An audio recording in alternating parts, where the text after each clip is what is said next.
Prakticky sme sa dostali až pod strop. A to, čo je tu, nie je hocičo.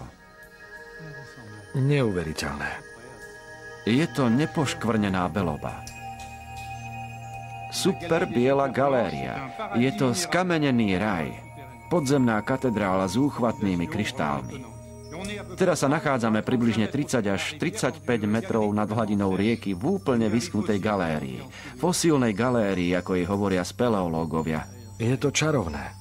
Vápenec rozpustený v dažďovej vode vykryštalizoval v jedinečnej forme ako aragonit. Táto forma kryštalizácie nie je bežná? Kryštalizácia vápenca v takejto forme a geometrii je dosť nevšedná. Aké fyzikálne a chemické faktory sú potrebné pre vznik aragonitu? Na začiatok je potrebné, aby voda pomaly stekala, kvapkala, veľmi pomaly sa vyparovala a vytvárala extrémne husté kryštály, ktoré sú hustejšie ako normálny vápenec. Majú hustotu približne 3 gramy na centimetr kubický. Pokúsime sa na to pozrieť. Tu však treba naozaj dávať pozor. Je to krehké. Je to výnimočné prostredie. Musí byť absolútne chránené, aby vydržalo pre budúce generácie. Povedz mi, či sa nedotýkam hlavou. Nie, je to v poriadku. Tamto na strope sú krásne formy, úžasný pohľad. Toto nazývajú železným kvetom? Áno, to je železný kvet. Celkom to sedí. Je to krásna ukážka toho, čo sa stane, keď sa príroda naozaj nechá uniesť. Vytvára formy, ktorým chýba akákoľvek logika. Vo všeobecnosti mineralizácia a kryštalizácia podlieha fyzikálnym zákonom.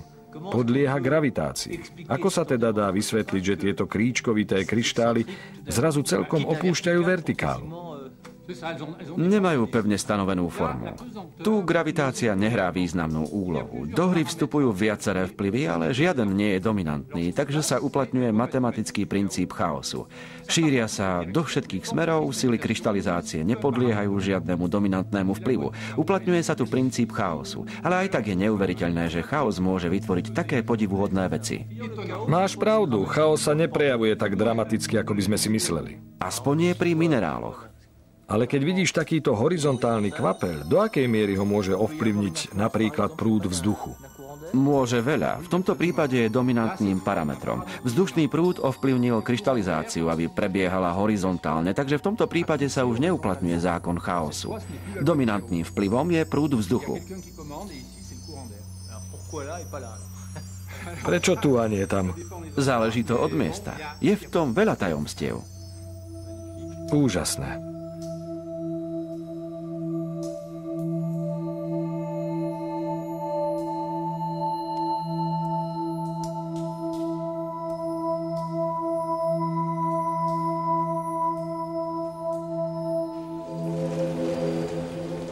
Daniel André je majiteľom jaskyne Malaval, ktorá je verejnosti neprístupná. Stará sa o ňu a stráži ju ako oko v hlave. Celú svoju energiu vynakladá, aby odstránil následky nie času, ale prechodu ľudí počas skúmania jednej časti jaskyne na rudné bohatstvo. S pomocou svojich priateľov speleológov úzkostlivo odstraňuje každé znečistenie pomocou slabého prúdu čistej alebo kyslej vody. Práca zamestnancov baníkov trvala približne 1 storočie. Aj keď rešpektovali vápencové formácie, nemohli zabrániť tomu, aby sa obtreli alebo položili ruky na spodné časti stalagmitov alebo stalaktitov jaskyne. Prinavrátiť pôvodný vzhľad týmto minerálnym sochám je práca na dlhé obdobie, ale Daniel ju plánuje vykonávať dlhodobo.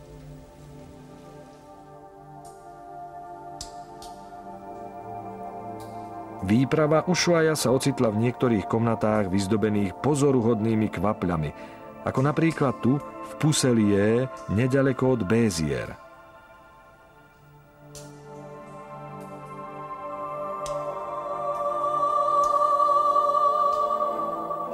Uhol naklonenia stropu jaskyne, rozsah priesaku, povaha hornín a vzdušné prúdy určujú formu a farbu kvapľov.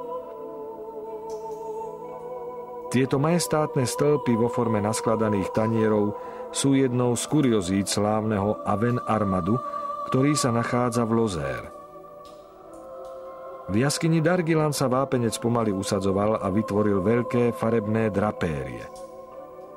Stačil prúd vzduchu, sotva citeľný, aby zmenil cestu vodnej kvapky a architektúru kvapľov. Atmosférický tlak, koncentrácia oxidu uhličitého a zmeny teploty sú rozhodujúcimi faktormi, no ich kombinácie sú prakticky nekonečné. Okrem krásy sú tieto vápencové útvary klimatickou pamäťou Zeme spred miliónov rokov. S Richardom Márom sa práve nachádzame v jaskyni, ktorá patrí Armandovi Pratlongovi. Je ňou neuveriteľná jaskyňa Amélino. Treba sa vžiť do postavenia prvých prieskumníkov. Daniela Andrého a Serža Gajaka v novembri v 81., ktorí sa sem dostali po 7 hodinách odkrývania. V týchto tesných prechodoch spadli do podzemnej svätyne jaskyne Amélino.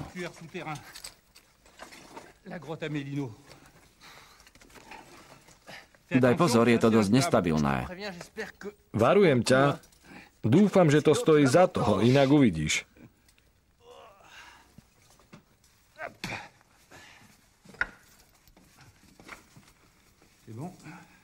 Ide ti to?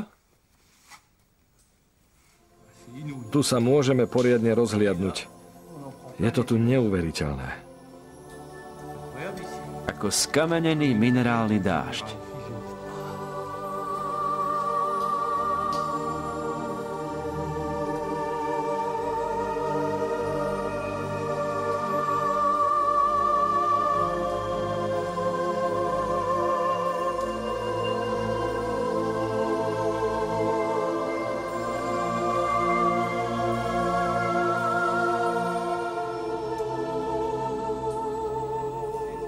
Musíme tu čo najmenej gestikulovať.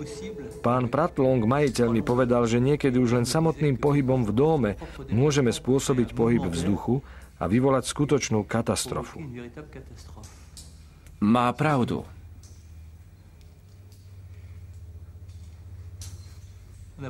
Sme takmer prehnane starostliví.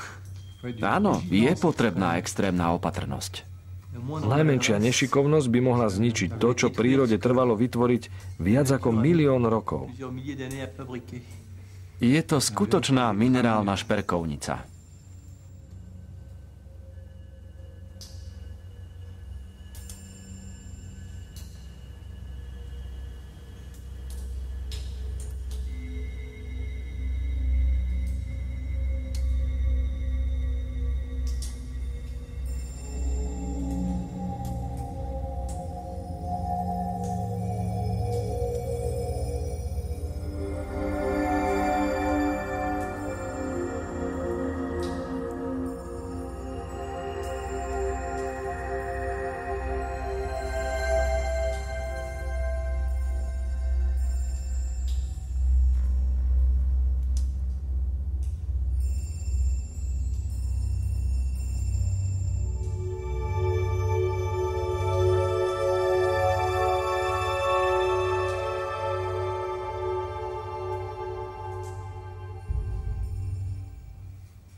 Naozaj treba dávať veľký pozor.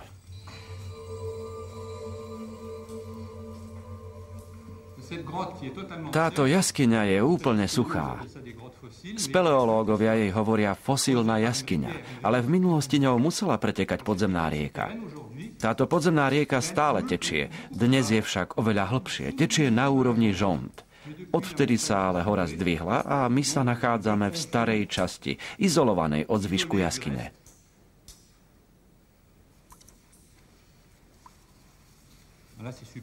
Tamto je to super.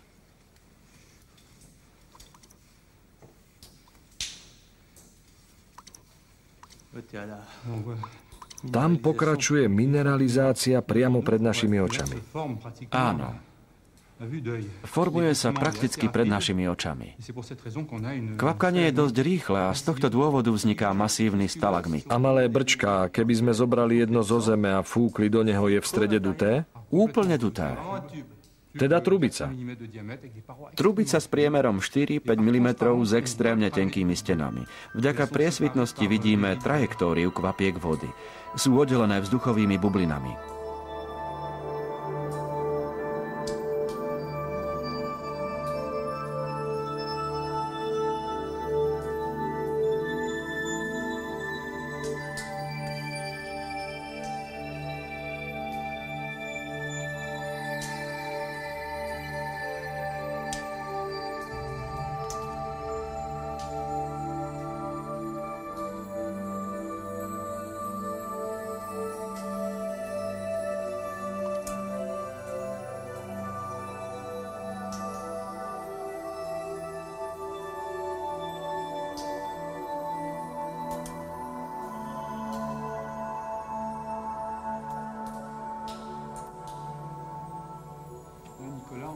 Nikola, tamto máme najdlhšie brčko v jaskyni. Má 4,5 metra.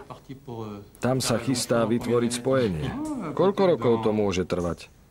Možno 2000. Dobrovoľne nepôjdeme bližšie. Kto ho nedobrovoľne posunul rýchlym prechodom? Myslím si, že v deň objavenia jeden z bádateľov prešiel popred neho a vychýlil ho o 10 cm. Musí mať určitú ohybnosť. Áno, má istú ohybnosť, ale nebudeme pokúšať čerta. Nebudeme hľadať bod zlomu. Je to pekné. Poďme, pôjdem za tebou.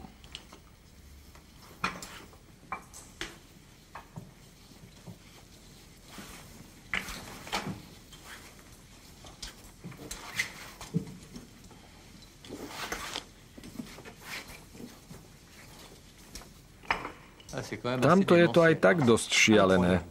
Je to neuveriteľné. Priznávam, že poprvý raz vidím také podzemné divadlo. Pritom nejde o malý povrch. Sála, v ktorej sa nachádzame, je obrovská. Sú ich tu tisíce. Výnimočné je, že v porovnaní s tým, čo sme práve videli, cítime, že všetko tu podlieha absolútnemu pánovi, gravitácii. Vertikálne uloženie je absolútnou výzvou pre tiaž. Vidíš, napríklad tento stalagmit je v rovnováhe na 1 štvorcovom centimetri. Tento stav neruší žiadny prúd vzduchu. Sme skutočne v izolovanom systéme. Je to druh podzemnej katedrály, lebo keby tu fúkal vietor, čo sa v podzemí často stáva, nevznikli by tu také vertikálne formácie. Vysvetli mi, čím je to, že miestami kryštalizujú bežné stalaktity a stalagmity, poriadne bachraté, a potom niekde vytvára len tieto malé rúrky. Je to otázka prietoku. Ak je kvapkanie pomalšie, vznikajú klasické stalaktity a stalagmity. Ak je prietok ešte pomalší, kvapka vody sa perlí na strope a zostáva tam pol hodinu, aj hodinu predtým, ako spadne. Má čas kryštalizovať a vytvárať tieto prstence. Prstence na seba vertikálne nadväzujú. V skutočnosti sú to duté stalaktity. Hovoríme im monokryštalické, ako by to bol jeden veľký kryštál, ktorý sa predlžuje vo vertikálnom smere. A každý prstenec korešponduje s periódou určitej dĺžky? Keby sme sa pozreli veľmi zblízka, videli by sme letokruhy ako pri stromoch. Umožňuje to datovanie? Je to možné. Ak by bola rýchlosť vzniku rovnaká od základne, stačilo by spočítať prstence. Cestovali by sme časom a mohli by sme sa vrátiť o 10-15 tisíc rokov do minulosti. Je to skutočný prírodný kalendár. Je to veľmi silný pocit, keď si uvedomíme, že toto všetko sa dialo milióny rokov, ukryté pred pohľadmi ľudí, a že tejto jaskyni bolo súdené zostať ukrytou pred nami. Svetlo nikdy nemalo odhaliť toto divadlo. Až nedávne objavenie odhalilo jej nevinnú krásu. Máme veľké šťastie. Je to výnimočné dedičstvo a my chápeme, že ho musíme chrániť.